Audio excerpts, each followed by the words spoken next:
so yeah, I mean, so basically I tried to mimic a little bit about what you do, what Brad does, because like I said, you do it really well for roofing, man. I mean, the value you bring to people, man, it's pretty incredible. I just don't know how I don't know. I just think it's different. I think the main thing is roofing isn't, when I first started this, I kind of realized roofing isn't a hot market. You're not going to have people going on every single day on Instagram, just normal people typing in roofing. So that's the first thing that I kind of came up with, is that you're going to have to integrate your personality. You're going to have to integrate what you believe and make it attractive to people. So even if they're not into roofing, they go to your profile and say, hey, I like this guy's shoes, or I like this guy's presence, or I like this guy's message. So it can't just be about roofing, because there's only so much you can do. There's only so many shingle colors you can put on and fly up a drone around. So it's kind of limits you, but it's also awesome to kind of be able to explore that. And it's only getting harder with the pandemic, because I used to do, back in the day, if you go back a year ago, when we were free and able to go out and do what we wanted to, I would do local food reviews, because that's one thing about Memphis, is we have a lot of great food here. If you moved here, you would gain about 60 pounds, you know. Nice. So it's just a lot of amazing food, and I focus on not only our community, but I could focus on what we do as a roofing company and try to do the best of it, expressing my personality. And I try to, if I can do that, I tell people all the time, genuineness is the best way to come across and be effective with people. So if you're genuine and you're putting your feelings out there each and every day, and you're doing 3 to 5 posts, but really 3 quality posts a day will get you really, really far. Absolutely. So let's talk a little bit about, kind of going back pre-pandemic, maybe a little bit further. How do you get involved with doing roofing? Was it always in your blood? Is it family? Yeah, so I'm a second generation contractor, and my brother's in the business. He actually owns contracting consulting services, which he goes around and he trains contractors on. He has a really, really good presentation that I was trained on, and that's a lot of the reason to my success is through him and just having great trainers. But my father started when I was in 3rd grade selling roofs. And I spent my Saturdays and Sundays riding around with him, meeting adjusters, getting up on roofs and picking out hail hits. I think it was kind of a selling point, for him to adjusters, like, hey, I got my kid out here, I got to feed him. But at the end of the day, I learned so much from him. And then in 2008, he started his own roofing company. And we've been here in Memphis since then. And it's been a great run. We've done over 9,800 roofs. And it's really turned into something where we did 9.2 million last year, which I thought we hit 8, but I didn't know how much we hit until I asked my uncle the other day. I said, hey, what did we actually do last year? And he said 9.2 million, and we didn't have a storm. We have 9 sales guys on staff. We actually lost a sales guy going into 2020. So to be able to do that and not only beat our previous year, but to excel and deliver for customers, it's very rewarding to kind of see how far we come from 2008. Congratulations, first of all. But I want to talk to you a little bit about that, because what I hear about you, man, I actually got a chance to talk to was it Adam with Roof Strategist? Oh man, yeah, he's great. I love him too. And the guy but me and him were talking a little before the podcast. We were talking about you, man, and you're not just shown, you're not just a guy out there doing it for Instagram, Facebook and stuff that, from what I can gather from the people I talk to, you're a real leader behind the scenes. So what I want to talk to you about, man, is, you got a lot of roofing companies out there that struggle with turnover. And you just kind of alluded to it right there where, you had 9 guys, you go down to 8, you've got people that are constantly coming and going in this industry, man. What is your key to, man, to not only the retention that you've been able to have, but to keeping good, solid individuals on your team so that you can have that growth? Where are people making that mistake, and what are you doing right? I think the main thing is my father and my uncle. That's all them. They do a great job of taking care of people from start to finish, from our commissions, office costs. Everything is really taken care of for us, and it allows us to not really have to worry. When you're making over $100,000 a year and you're going out and selling, it takes off a lot of that stress of having to, worry about office costs and different aspects of marketing. I don't do any mailers or anything like that, but there's a good portion of our company that we pay for pretty much all the mailing for our sales guys. And it's the little things that they do, whether it's taking people out to lunch, they go to lunch with people all the time. And not to just some McDonald's or whatever the case is. They take them to nice places. We go to the casinos all the time. And a lot of the people that work for us know me since I was 6, 7 years old. They actually sold with my father back when he was working for a roofing company himself. So they actually seen me grow up. The loyalty's there because we've just been working for so long. And I think it's just doing what you say you're going to do, and taking care of your guys. I think a lot of it, the contractors think that the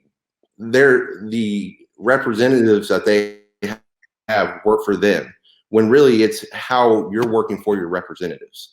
So think about every single day, think about what you can do to help them any way that they can. So that's I had a situation a while back where my uncle and my dad brought me in and said, hey, we really see what you're doing with social media that's working out. GAF talked to them about doing a deal where we promoted their products, and they said that they couldn't do it because we sell both GAF, Owens Corning, and Atlas, so we're kind of spread out, and we wanted to keep it that way. But they brought me in and said, hey, what do you need? Do you need a $7,000 drone? Do you need this? Do you need that? And I said, no. I said, just having your support is all I need. So having them give me the resources and whatever I need to do what I do each and every day, that's the most important thing. I told them at some point I would like to transition and just do social media full time and just duplicate myself with 10 other sales guys. But also I would probably have to take a pay cut to do that. So I'm not in a hurry to get there. But as my son gets older and he gets into sports, I think that's going to be the game plan going forward, probably 2-3 years down the road. But right now I'm trying to make as much money to set up myself for the future as possible, and make sure that I have everything taken care of. So that way, when it's time to buy a car down the road, long ways down the road, I have the money there and everything. See, I think that's what, if I was going to give some advice to a sales rep out there, and I will be doing that this week, and I'm going down to a conference down in Miami that Lee Haight puts on, the blue collar conference down there with my company. And I'll dive into a little bit of that with you later in just a minute. But, one advice, and because sales reps will come up, we know them, we work with different companies, different roofing contractors from across the country will be there, and they're all, what can we do to improve my sales as a sales rep? I tell them to follow you. I tell them to follow Lee. And then a guy named Tom Reber, who's a contractor fight out of Utah. Yeah, I've seen that. Okay, yeah. So those are the 3 people I tell them to always follow. If you want to understand how to market yourself, go follow those 3 individuals for different reasons. Go follow Lee. If you want to do, go follow good individuals that are doing it right. But, what are your thoughts on this, man? I think that the future of, I'm going to call it door-to-door sales, for lack of a better word, is companies empowering their sales reps to generate their own business online through your LinkedIn, through your Facebooks, Instagrams, TikToks, whatever it might be at the time. But I think gone are the days when you can just rely on your company to provide you with the leads. You've got to be able to generate that stuff for yourself, even if your content sucks. You've got to understand how to do that. I think, I'm going to be long-winded here, but I want to know your opinion. I'm just thinking about this on the fly. It might be a good idea for companies to start educating their employees on social media. Oh yeah. We train them on everything else, right? You train them on, how to sell a roof, you train them on shingle, you train them on installs, but do you ever train them on how to generate a Facebook ad for $30 in a neighborhood this size, right? Oh man. Yeah. And that's the thing. Personal brand is definitely the future. I think a roofing company gets you in the door, but who sells the project is the person. So the more assets you have going in, the more, and that's the way I look at it. I look at it as a digital place where my customers can go and they can see what I'm all about, whether it's pictures of me, pictures of the work that we do, the custom metal. They can see everything that we're about from start to finish. Also with with social media, I think developing a personal brand, I've gotten several leads where they did business with me just off of the fact that I was on social media and I had such a good reputation. So it builds you up as the expert. So when you come in, you're delivering and you go through your presentation. I have a very good sales presentation too, and you're educating. And by the end of it, they don't care about the price. They're just doing business with you. So that's the most important thing for me is it gives me more weapons to kind of go in and show them what I'm all about from start to finish. But I really think the future of this industry is building a brand, and ultimately having a personal brand and a bunch of sales guys that have that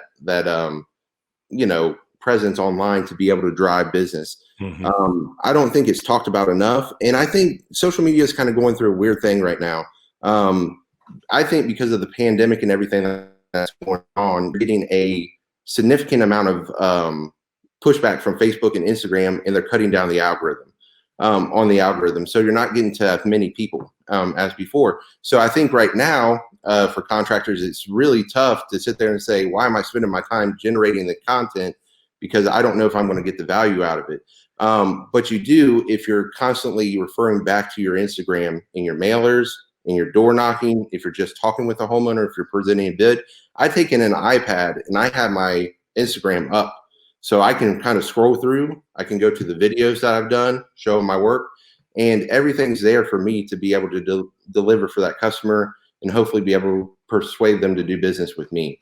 So I really think it is the future. And even if you're paying $100 to run Facebook ads, if you get 2 leads off of that, that's a great thing about this industry. It gives you a lot to have trial and error. It gives you a lot of profit to have trial and error. So even if you're spending your money and you're trying something different, if you get 1 or 2 jobs off of it, you're making your money back. So that's why I go all in on it, and I have my photographer and I do different things, is because when I go out with him, I know I'm getting that money back tenfold, if I'm just posting every day and doing what I'm supposed to do on my side of it. So, I think people knock it before they try it, and I think they give up before they invest in it.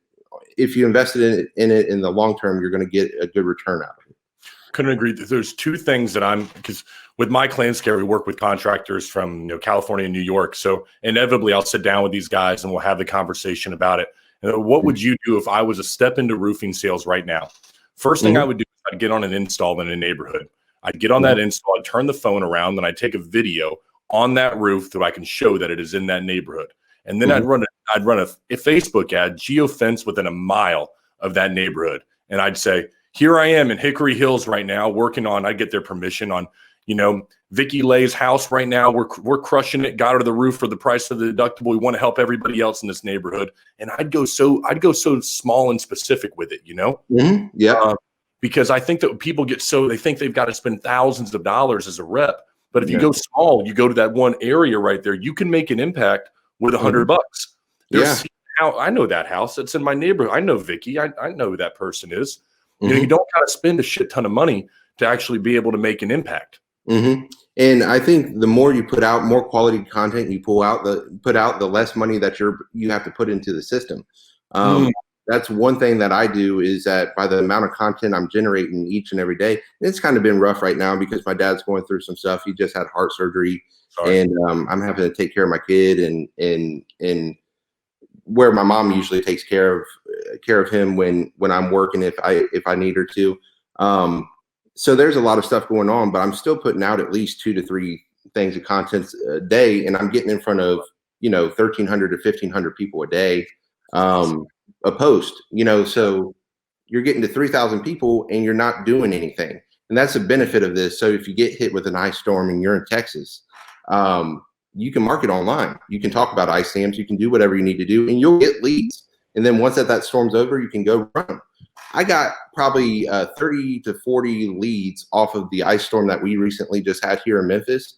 I didn't spend $1 getting those leads. I just posted about ice dams, post a video of our guy getting up there scraping off ice off of the roof on a reel. I remember that. It was a lot of ice, like snow, everything. I saw that post. Oh, it was like, and people get shocked by that. They see it online, and that's what they call off of. So I think putting out good quality content ultimately gets you where you want to be.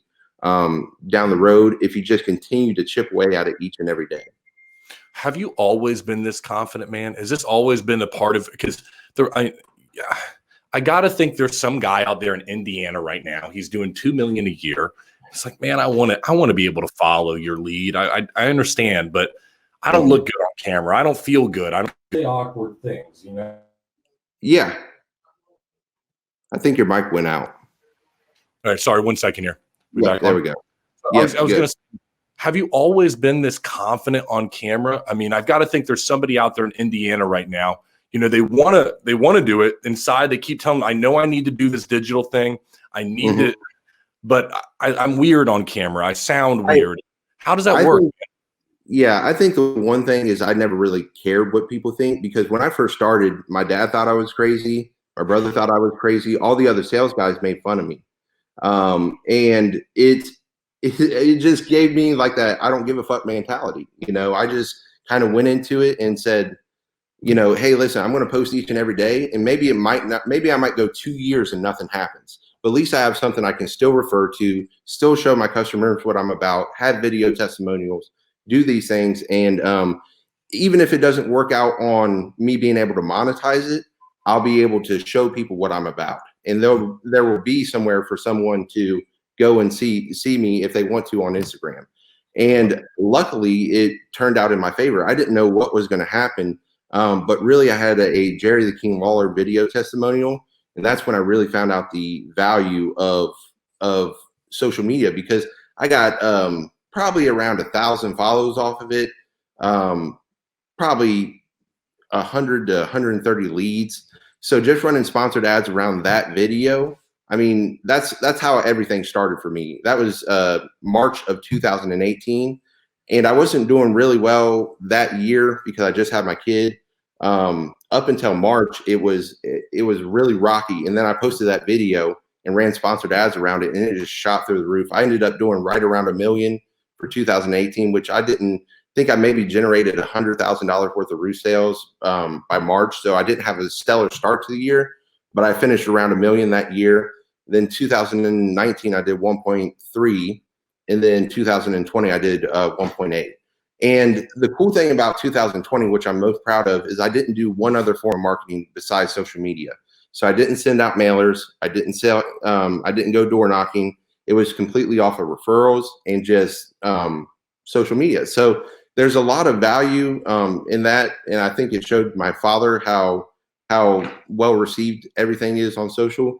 And I think doing 9.2 million was a result of me going so hard on social too. So I think it works out for everyone in the end if you're promoting yourself.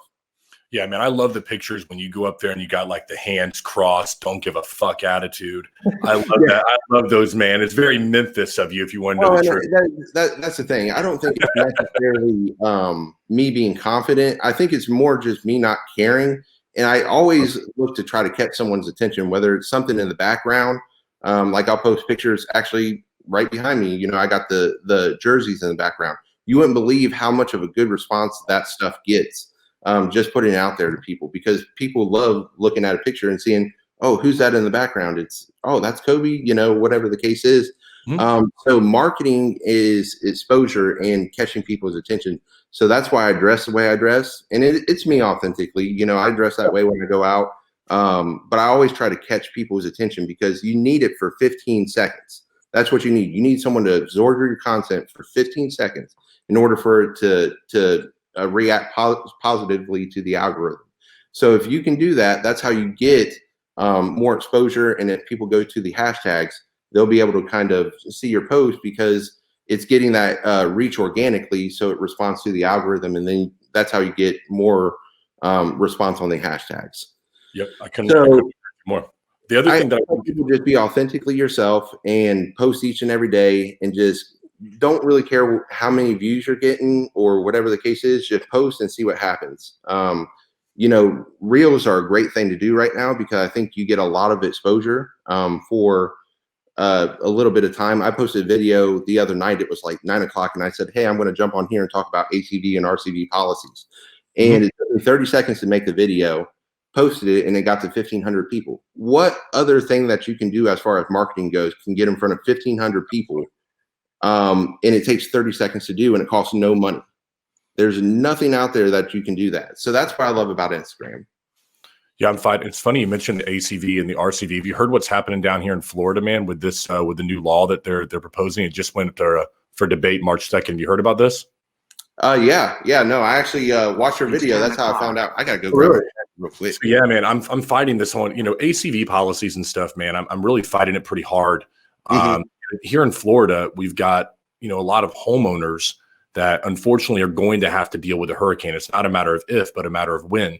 And I think what you're going to find when you start pushing these ACV policies, and brokers do, is that the people who are they have less, so they're looking for a way to lower their premium immediately. Yeah, and they're going to be the ones who end up being hurt when that hurricane rolls through. Yeah, their premiums might be less, but who's going to make up that damn difference? You know what I mean, man? Yeah, and that's the thing. We actually already have ACV here in Memphis, and it's really widespread. A lot of companies are going to it, and it takes. Now, the thing about Florida is you have those high deductibles, so high deductibles plus ACV is going to really hurt you guys. But yeah, I definitely think the fight is super important. I don't think it's not being talked about enough, because when I go into a household, I had a lady the other day that had an ACV policy, and it cost her over $13,000 to get her roof done. That's something crazy. The insurance covered about $4,000 worth of that claim. So at the end of the day, it's just one of those things where, it has to be addressed and has to be talked about, because if it gets passed, it's going to hurt a lot of people. Well, I was telling somebody the other day, in fact, I wrote a letter or an email to a congressman. I said, listen, this law is perfect in a perfect world. So these ACV policies are perfect because lower premiums, insurance companies make their money. As long as there's not a hurricane or a big storm, everybody wins. But we don't live in a perfect world. And we all know it's not a matter of if, but when you're going to have one of these in this area or along, Louisiana, South Carolina, wherever it might be. And that's when, during their time of need, I hate to see when people need insurance the most, and you got to go to them and you got to be like, hey, listen, I know that you need this roof, but it's a $20,000 roof. But the main thing is ACV is extremely detrimental. Coming from Tennessee, where we have policies all over the place that is dealing with this. Not only do homeowners not have the money to come up with to pay, an extra $13,000 to $14,000 out of pocket, most of the time they're financing that. And when you're financing it, it's usually for about 5 to 6% right now. Occasionally, if they have good credit, they'll have a 3% loan. But you're talking about taking the initial investment, and they're paying much more at the end than being able to pay for it up front with their $1,000 deductible or $2,500, whatever it normally is. Yep. So it's extremely difficult to kind of watch and to kind of see Florida go through the same thing. And knowing that Florida already has high deductibles, I think that it's a really big issue that I'm seeing. So. Well, here's what I'm trying to do, to be honest with you, is the reason I'm putting so much attention to this is we have contractors across the country. I want them to pay attention to it, because if it happens in Florida, it can happen anywhere. If insurance companies find that, hey, listen, we can go ahead and we can offer these cheap policies not to cover people for the entire way, then it moves up to Georgia, and then we're in Missouri and Tennessee and Louisiana, and everybody ends up losing on something like that. I'll tell you the other thing this law did, very sneaky, how it got in there. What they're saying down here in Florida is that the reason premiums continue to go up is because of fraudulent claims by roofing contractors. These truck guys who are filing claims that don't need to be filed. The insurance company is denying them, and then they're having to pay to fight those claims in court. I kind of think it's a cop out, though, to tell you the truth, man. I think there are more good roofing contractors who are sitting there going, hey, the reason I'm fighting you in court for this is because you denied a claim that shouldn't be denied. Yeah. If I think we all got together, and I had a round table a couple of weeks ago with some brokers who were there, and said, hey, listen, guys, if you guys train your people and you put out good adjusters who understand the industry, we train our people and continue to do the right thing on our end, and we police ourselves accordingly, then I think you've got a better opportunity. If you want to put stiffer penalties in place for people who commit fraudulent claims, you'll have my backing 100%, because good people like you, good people like our clients, everyone wants to do things the right way, in my opinion. Hmm. And I think it goes that route, especially when you're having a high volume of claims that are coming in anyways. Um, Here in Memphis, they're actually going after contractors. Well, They're okay. actually, setting people up, doing like little scheme operations where they're already checking out the roof and then having the homeowner call, and then the contractor comes out and says, "Hey, you need to claim," and then actually busting them committing fraud. So I think what you'll see if it does transition to that ACV way, and that battle continues to happen, I think that you'll start seeing people get held accountable down there, because it Yeah. really needs to happen among the industry, because you shouldn't go up on a 6 or 7 year old roof. My neighbor, he came over to me a while back, and he said, "Hey, why didn't you tell me I needed a new roof?" And I said, "Hey, listen, your roof's 6, 7 years old. There's nothing wrong with it. It's a 3 tab shingle. If you want to go to an architectural shingle, you'll be better protected." I Mhm. said, "But there's nothing wrong with it." And he said, "Well, I had a guy get up there the other day and said that there was over 20 shingles that were creased on it." And I said, "No." I said, "He got up there and did that himself." And I said, "You can have Mhm. the insurance come out." Mhm. And I said, "They might pay for your roof." I said, "But it's going to be fraudulently, because there's no way that a 6 or 7 year old roof should have 20 creased shingles on it if it was installed properly." And sure enough, they came out, paid for the roof. The other contractor did it, but I don't want claims like that. I don't want to have to deal with that way, and that can only lead to trouble. And I think that a lot of people fall into that because they look at it as a cash grab. If I get up Mhm. on a roof and every roof I get on gets bought because I'm flipping tabs or I'm doing whatever I'm doing, that's very enticing to some of these contractors. But I'll tell you this much: being in this industry for so long and seeing people go down because of it, it leads to nothing but trouble. So the best thing to do is find a good inspector that gets on roofs, that knows what he's talking about when it comes to hail, when it comes to wind, and when it comes to policy and what is actually covered from start to finish, and code. Code's a huge aspect of it.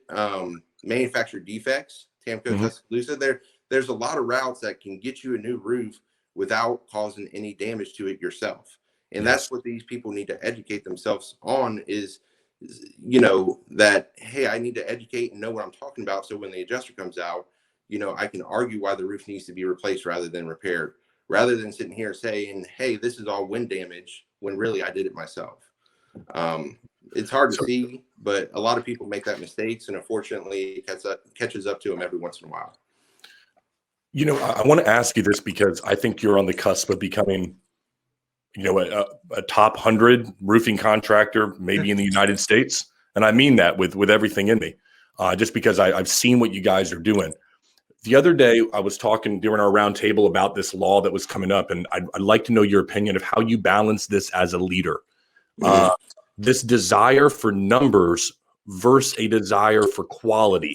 And what I mean by that is I see some of these big box roofers who they push their guys, I need 5 claims a week. If you're not there, you're gone.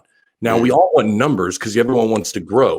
But Mhm. personally, I mean, how do you balance that desire for wanting to get 20, 30, $100 million a year, wanting to grow your business with Mhm. also, hey guys, don't push those fraudulent claims or do the right thing by the customer? Is it the kind of people you hire? Is it your leadership? How do you balance all that?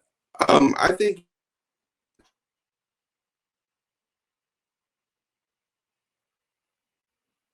sell. So we are taught to sell from start to finish. And our guys, when they go out, if it's not a claim, they get up there, they do their roof inspection, they still find the leaks, and then they go in and do their presentation and show the homeowners what they need to be concerned about. And most of the time, it ends up in a full roof replacement that the homeowner pays for, if it's needed, or just saying, "Hey, wait a second, you don't even need a roof, you need a repair," and selling that. Being able to go out there and perform, and if it's not an insurance claim, still being able to sell a roof is the most important aspect of sales. That's what it is. It's not, you're not I mean, you could call yourself a claim specialist, but really you're a roofing salesman. Mhm. And whether it's a claim or not, that customer needs to be served. He still has a leak. So when you're going out there, being able to go in and adequately talk about the roofing process and what's going wrong on their current roof system, that not only alleviates the stress of having to file a claim and wondering if it's going to go through or not. Sometimes it's not a claim. You just have to go in and sell them a roof. And I think that's the thing that's often overlooked. so many people want to go in and file claims all the time and just hope for the best, even if it's not warranted. And like you said, that results in catastrophic issues with different policies being put into place with the ACV. That's resulting higher premiums. That's resulting from contractors just going out there and hoping for the best, and just filing claims and seeing what happens. So I think the way we balance it is by training our guys properly, and that we start every sales guy off as a field guy. So he goes out and he learns about the process from start to finish.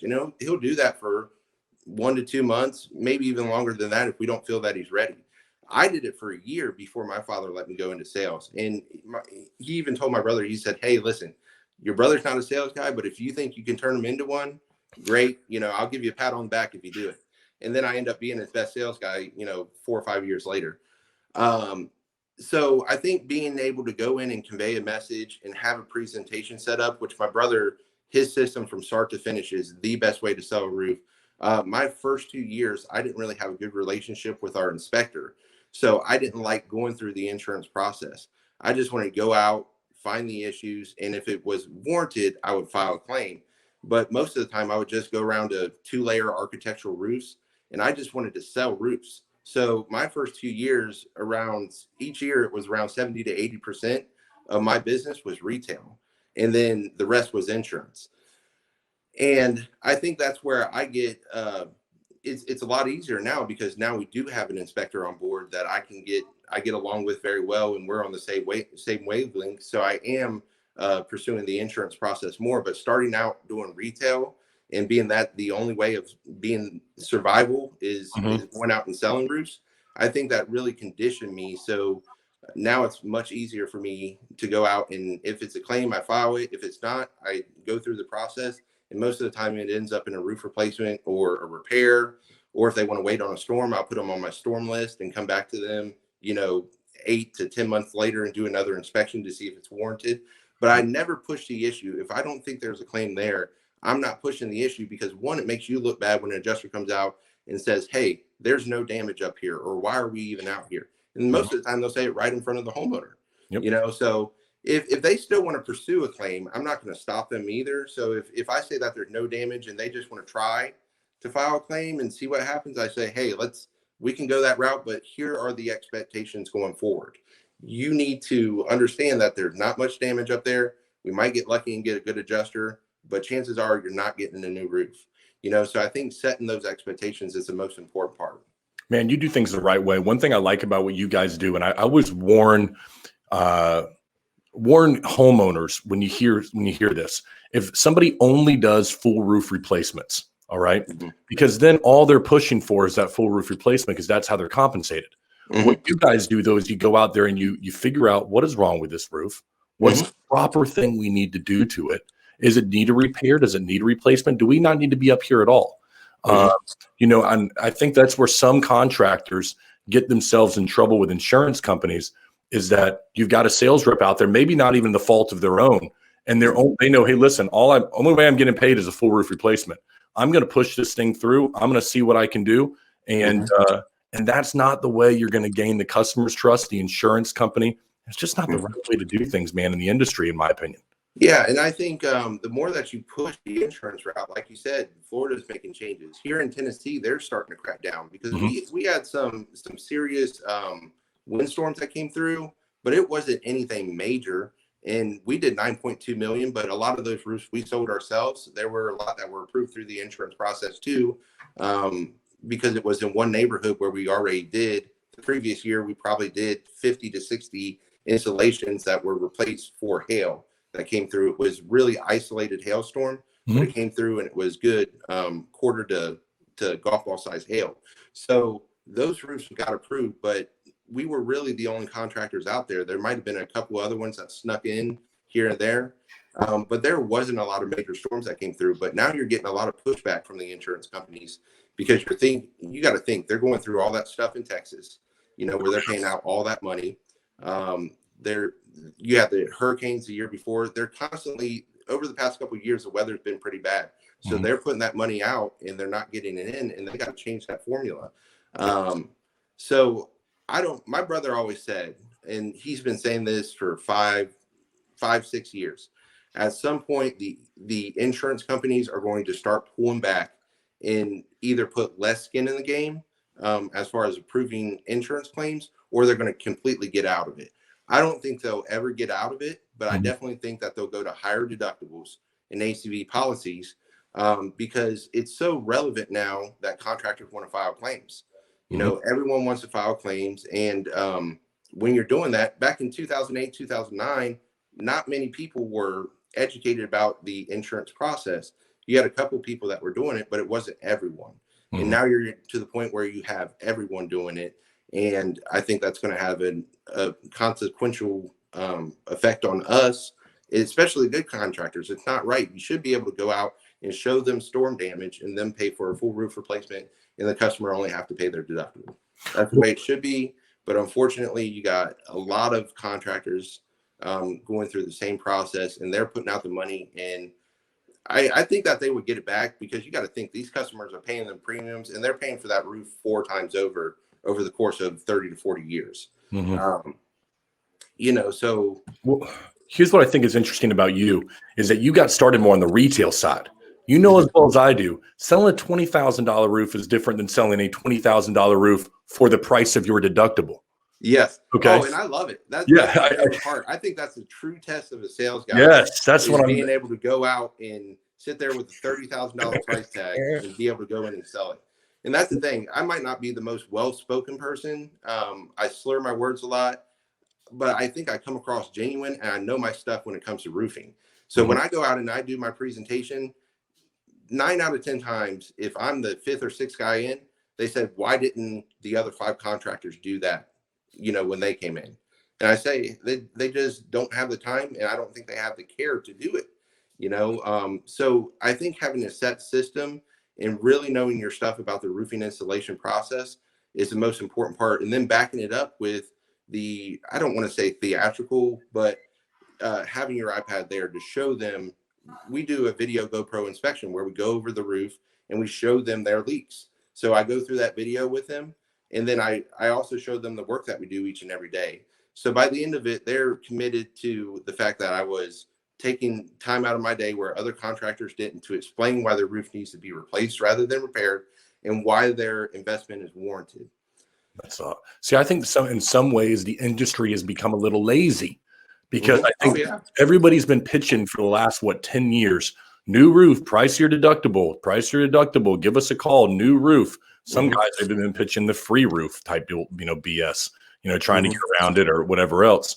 But, I think that contractors that are listening up, you got to think guys like this, they understand how to sell. You better learn how to sell more than just new roof for price your deductible if you want to be successful over the next 10 years. Because the game inevitably is going to change. It always does. So what are you going to do to adapt to that? And it sounds like you guys are already adapting to it, and the way that you're training your individuals, you're getting them out there.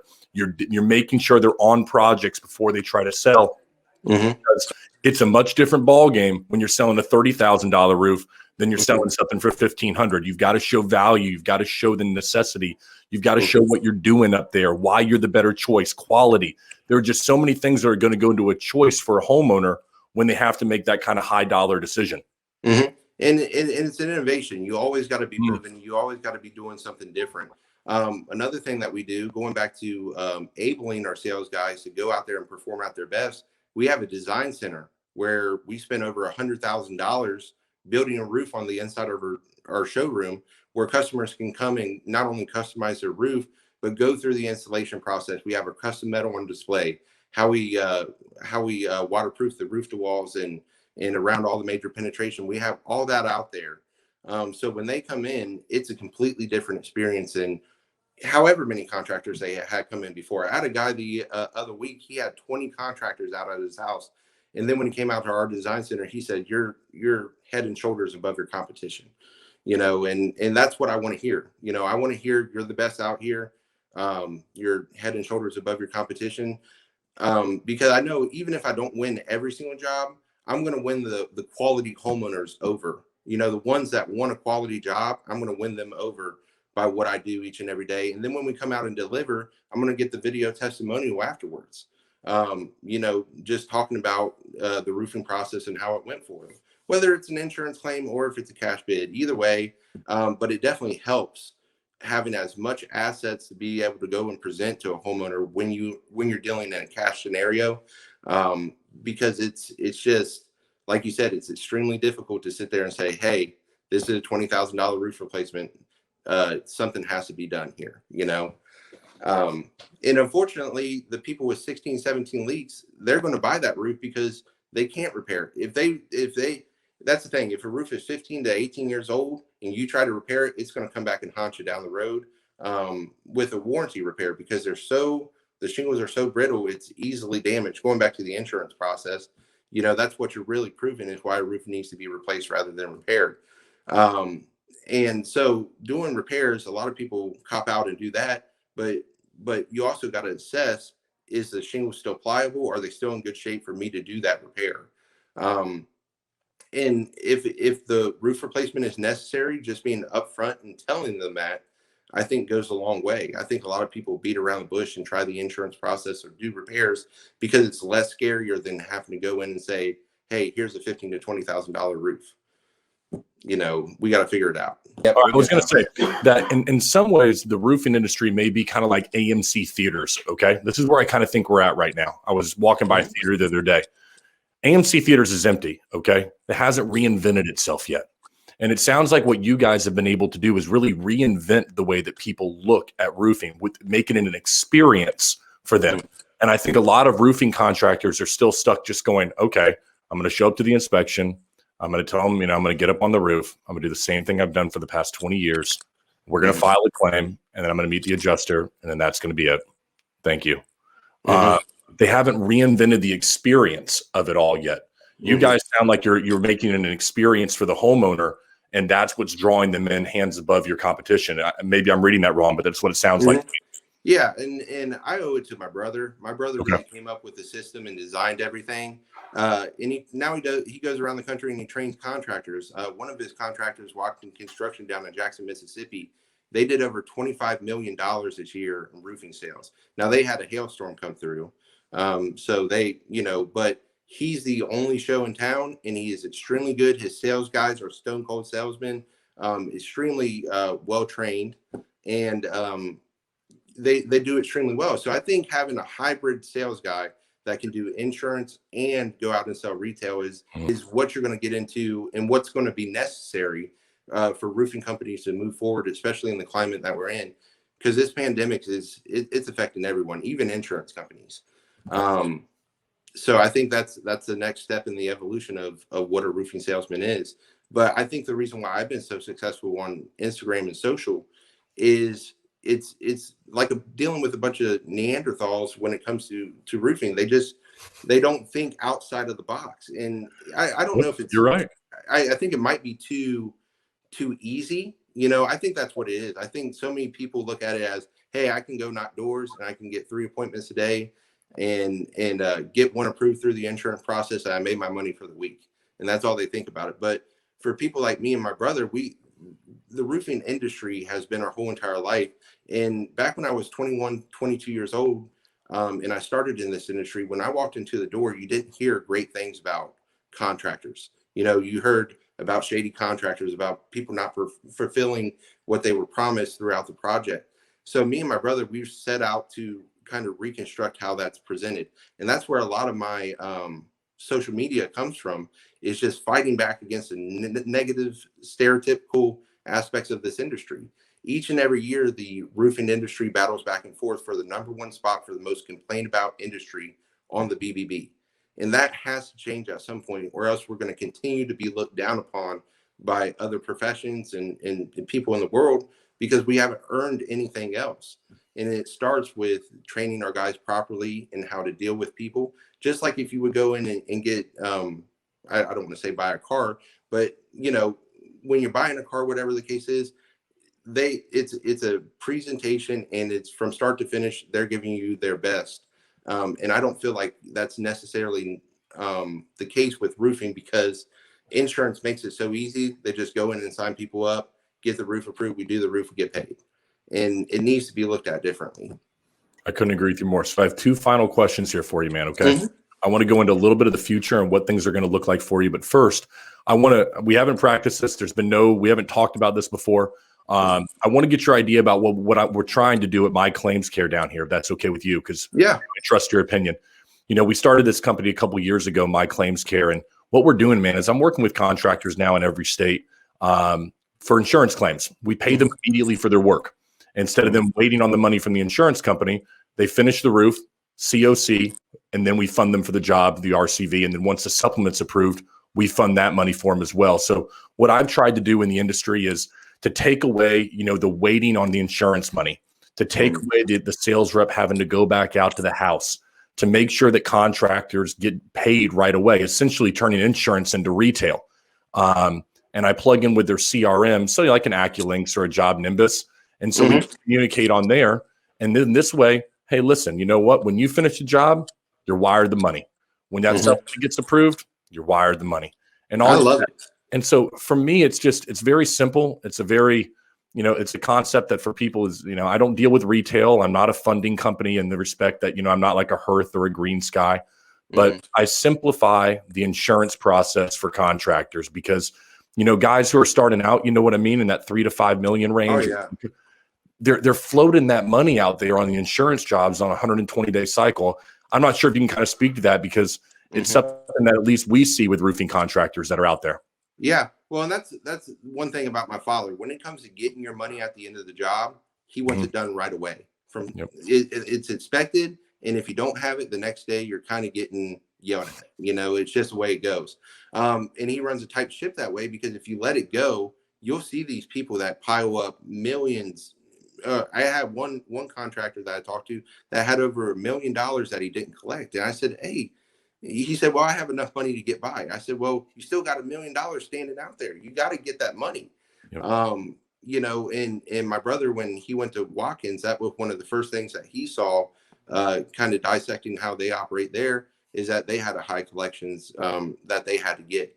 And dwindling that down and keeping that under control is essential to running a proper business, because if you don't collect all your money, you're not getting paid. You're not getting reimbursed for the time that you put in. You can't put the profit towards reinvesting and building a design center like we have, or reinvesting in sales training, whatever the case is. You can't do that if you're only operating with getting half of the money up front, because that's really what you're getting. You're getting the deductible and you're getting the first check. What about the other $6,000 to $7,000 that's out there standing? I think it's extremely important to keep your books tight. And what you're offering is essentially taking care of that for people, taking care of their books for them and getting them paid right away. So I think it's great, especially for people that are growing and that need help with collecting, because that's one thing about roofing is that there's no blueprint to really how to run a roofing company. I think you see Lee Haight and you see these other contractors that are trying to implement that and get people set up. But it still ultimately comes down to if a person's organized and if they're able to keep track of things and stuff that biologically were made up. And you can learn, you can adapt and grab concepts, but there's some people that just have a hard time keeping track of things. And I think what you're doing is taking those people and allowing them to get paid and allowing them to reinvest immediately back into their company. So I think it's a great system. And I appreciate that. And, that's what we want to do. I want to see the contractors grow their business. And, like you said, that company you mentioned a minute ago, I see this all the time where people are carrying around, $500,000 or $1 million in an AR. And they come to me and they're like, well, what am I doing wrong? And I tell them all the time, man, you're not doing anything wrong. You're just playing a game that it's tough to win.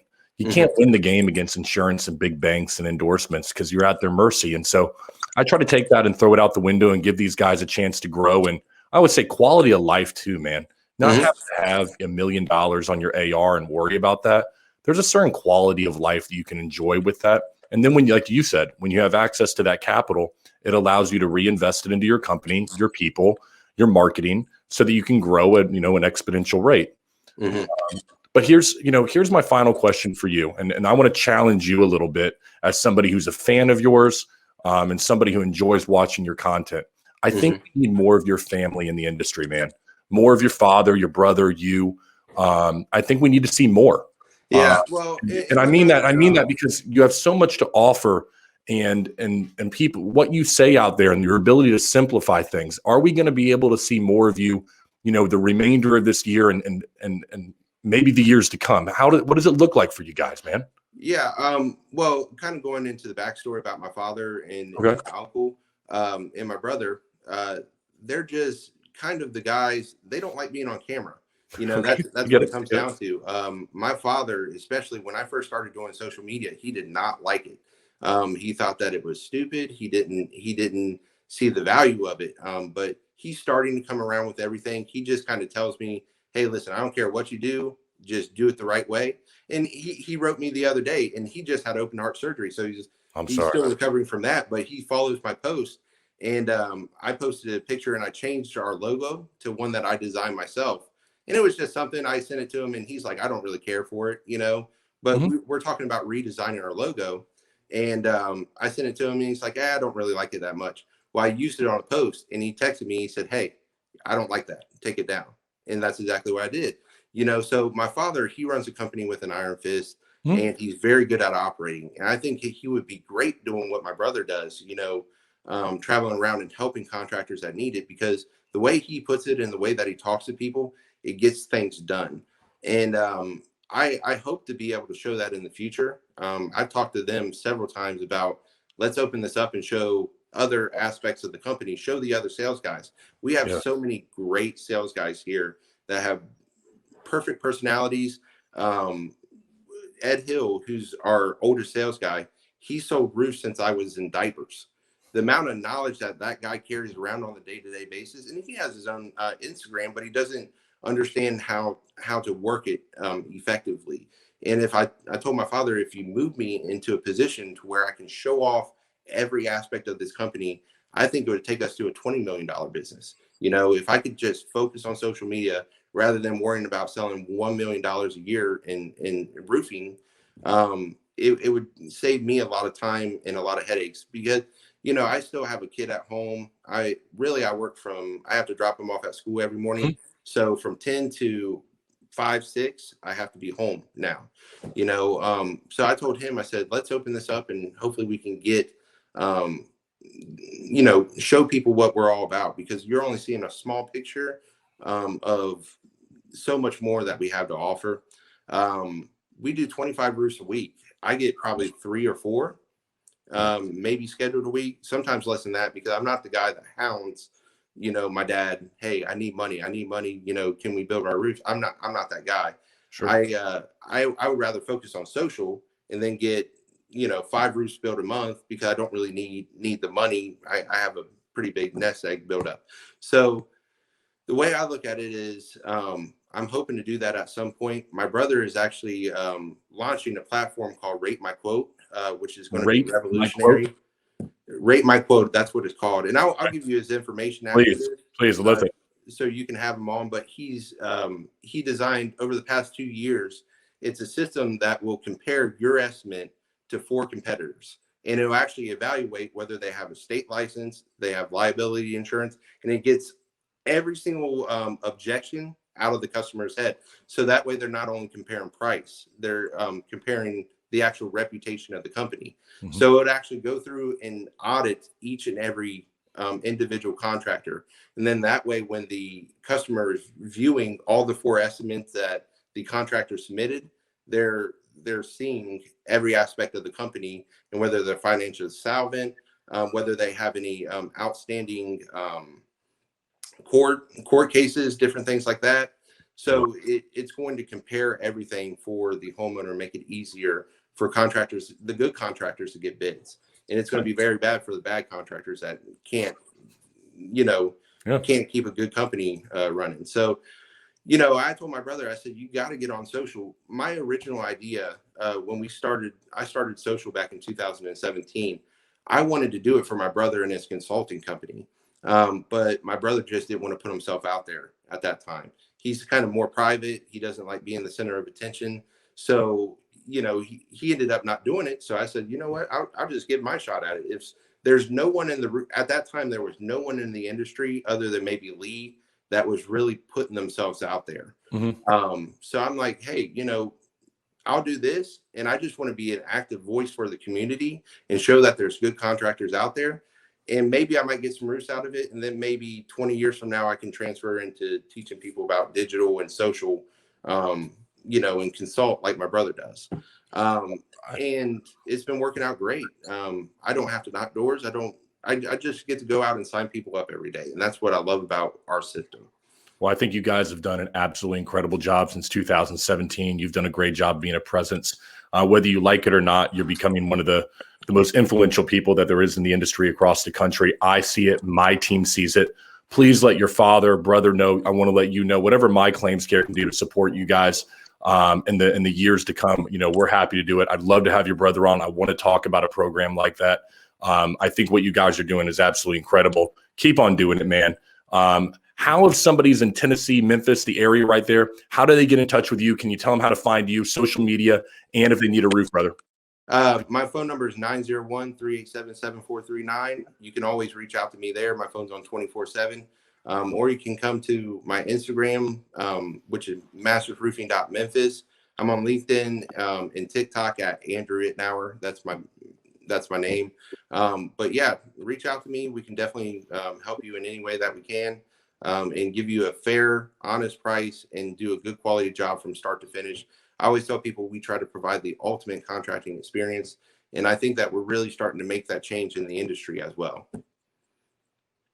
You absolutely are, man. And like I said, please tell your brother, your dad, everybody in your company that we support what you're doing over here at My Claims Care. And then please, you're welcome back here anytime. Give me a ring, shoot me a DM, man. You need anything from our end. And I'd love to be able to help you out, brother. Sounds great. I appreciate you so much. And thank you so much for having me on. I'm so impressed by what you're doing on social. Keep doing it. You're doing a fantastic job of presenting yourself, and the videos are great. You're such a good salesman. And I can understand why you can get people to pay their depreciation so well, because you're fantastic at talking. So I say, man, if you're getting into roofing, you got to watch you, Bradley, and Lee Haight. Those are the three people I'm pushing right now, man. And Becca Switzer over there. I'm not going to forget her. Oh man, Becca is so underrated. Man, she's very freaking awesome. And I think she's phenomenal too. She's a great person. Ed Hill, who is actually our sales guy, he's a big follower of hers. So yeah, there's so many great industry leaders. And I think you're on your way to becoming that as well. I mean, you're doing a fantastic job right out the gate. So keep doing what you're doing, brother. It means a lot, man. I'll talk to you soon then, all right, man? All righty. Thank you. All right, brother. No problem. Anytime, brother.